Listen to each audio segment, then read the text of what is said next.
Le projet de loi de finances 2026 prévoit la suppression des APL pour les étudiants non boursiers extra-communautaires. On peut se dire que cela fait sens dans un contexte où l'État cherche à réduire ses dépenses, mais on peut aussi s'interroger sur la pertinence de cette décision si la France veut être un acteur leader de l'intelligence artificielle à l'échelle européenne et même à l'échelle mondiale. Et on va vous expliquer pourquoi on peut se poser cette question de manière raisonnable. Dans un but de rester factuel, on va donner juste quelques chiffres pour étayer notre propos et étayer cette interrogation. On va d'abord donner le chiffre de 35 000. 35 000, c'est le nombre d'étudiants qui obtiennent un diplôme d'ingénieur chaque année en France. D'ailleurs, ce chiffre-là, on peut tout simplement le comparer au nombre d'étudiants qui obtiennent un diplôme d'ingénieur en Allemagne. En Allemagne, ce chiffre est de 110 000, alors que la population allemande est seulement un tiers plus élevée que la population française. Donc on voit qu'il y a un énorme gap aujourd'hui entre le nombre d'ingénieurs qu'on va former en France et le nombre d'ingénieurs qu'on va former en Allemagne, notamment dans un pays qui, d'un point de vue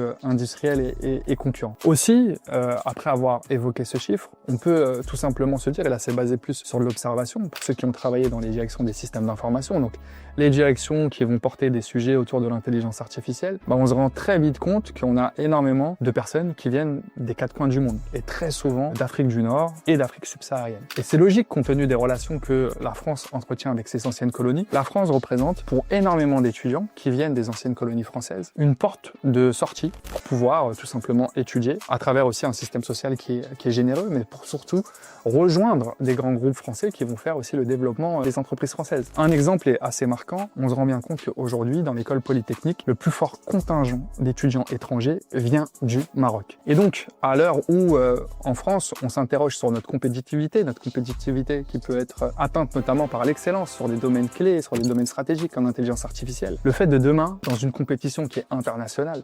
supprimer des avantages qui vont permettre potentiellement à des étudiants de considérer l'arrivée en France et qui derrière ces mêmes étudiants vont devenir des personnes qui vont travailler, qui vont rapporter de l'impôt et qui vont aussi travailler sur des sujets clés, des sujets d'ingénierie. Est-ce que c'est pas une perte pour la France? Est-ce qu'on risque pas là de perdre de la compétitivité quand dans le même temps on se rend bien compte qu'il y a un exode de plus en plus d'ingénieurs français qui eux vont vers les États-Unis par exemple, ou vers d'autres régions. Donc si, dans le même temps, on perd des ingénieurs français qui vont aux États-Unis, qu'on n'est plus en capacité d'attirer des futurs ingénieurs, notamment africains, qui vont rester dans les sociétés françaises, qui vont essayer de s'implanter en France, qui vont apporter de la valeur à la France, est-ce qu'on n'est pas à risque? Pour plus d'informations et de contenus liés à la stratégie IT et digitale, n'hésitez pas à suivre Hub Advisor.